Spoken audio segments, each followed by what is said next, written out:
الحمدللہ وحدہ لا شریک لہ والصلاۃ والسلام علی من لا نبی بعد۔ اسلام کے بنیادی ارکان 5 ہیں۔ زبان سے کلمہ پڑھنا، لا الہ الا اللہ محمد الرسول اللہ صلی اللہ علیہ وسلم، نماز کی پابندی کرنا، زکوٰۃ ادا کرنا، رمضان کے روزے رکھنا، استطاعت اور طاقت ہو تو بیت اللہ کا حج کرنا۔ تو زکوٰۃ ارکان اسلام میں سے تیسرا اہم ترین رکن ہے۔ زکوٰۃ کی ادائیگی میں ہرگز غفلت نہ کریں۔ اللہ تعالیٰ زکوٰۃ کا مطالبہ جو فرماتے ہیں، اللہ اکبر، مال دیا بھی اللہ نے ہے، فوراً نہیں مانگا۔ آپ کا پورا سال پڑا ہوا ہے تو پھر مطالبہ کیا ہے، پھر سارا آدھا چوتھا حصہ نہیں مانگا، 40واں حصہ، 100 میں سے 2.5 روپے، پھر جو لیا ہے اس کو کئی گنا بڑھا کر واپس دینے کا وعدہ بھی کیا ہے۔ اللہ کی شفقت، اللہ کی رحمت، اللہ کا کرم، اللہ کا فضل تو دیکھیں۔ زکوٰۃ کو بوجھ نہ سمجھیں، بس زکوٰۃ ادا کرنی ہے، دل نہ مانے تب بھی کرنی ہے، شیطان 1000 بار بہکائے تب بھی کرنی ہے۔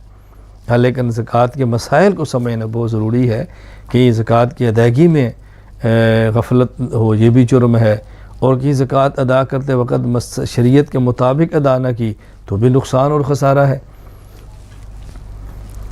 ایک بات تو یہ سمجھیں کہ زکوٰۃ کس مال پر ہے، زکوٰۃ کا نصاب کیا ہے۔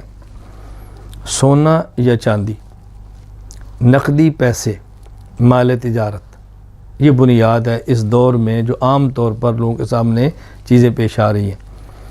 سونا 7.5 تولہ ہونا چاہیے، جس کی مقدار 87.5 گرام۔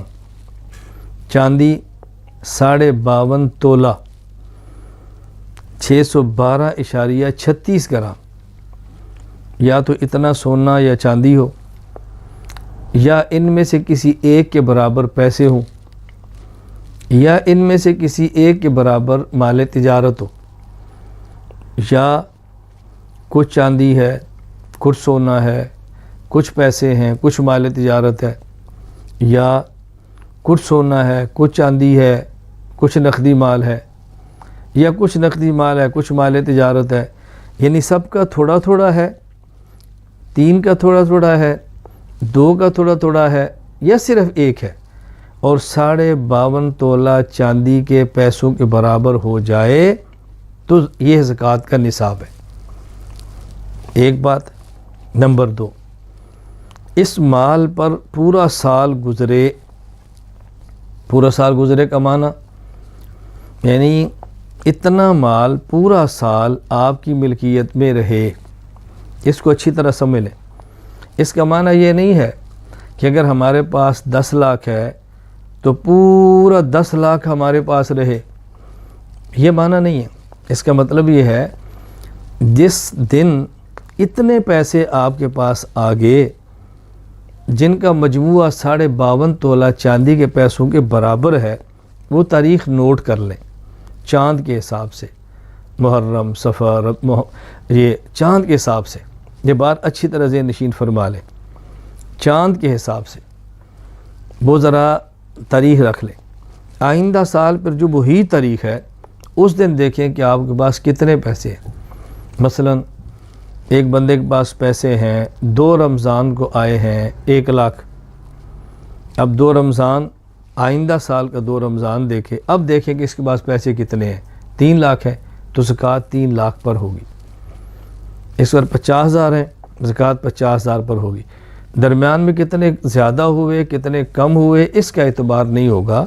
اپنی آسانی کے لیے کوئی ایک تاریخ متعین کر لیں۔ بس اوقات بندے کو یاد نہیں ہوتا کس تاریخ کو میرے پاس اتنے پیسے آئے ہیں، تو چاند کے حساب سے کوئی ایک تاریخ ذہن میں رکھ لیں۔ عام طور پہ لوگ رمضان میں زکوٰۃ ادا کرتے ہیں کہ اس میں اجر زیادہ ملتا ہے، کوئی حرج نہیں، رمضان کی تاریخ متعین کر لیں، لیکن یہ بھی ذہن نشین فرما لیں بس اوقات ہم نے رمضان کی تاریخ رکھی ہے اور کوئی ایمرجنسی مستحق ایسا آ گیا ہے جو رمضان سے پہلے ہے یا بعد میں ہے تو اس کو ادا کریں، اس کی انتظار نہ کریں رمضان آئے گا تو اجر زیادہ ملے گا۔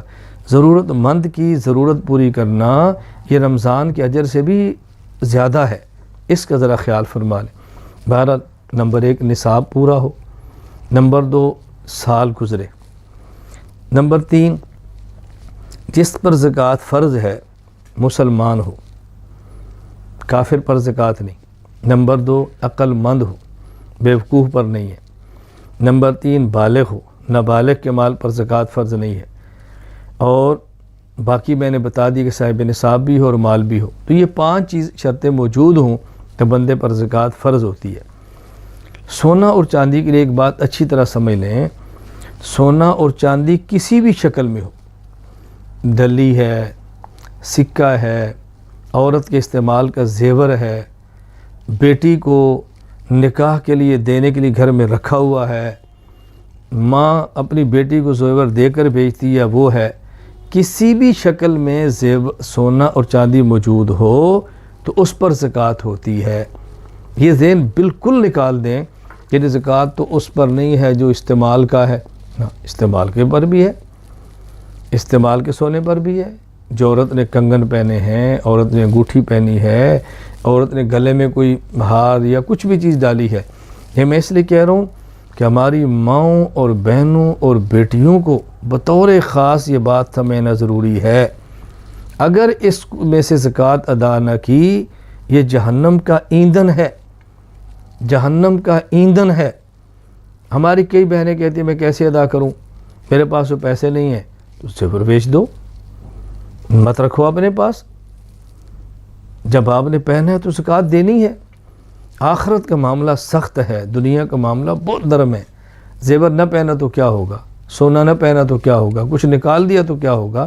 بہرحال زیور پہننے کا شوق پورا کرنا ہے تو اس کی زکوٰۃ ادا کرنی ہے۔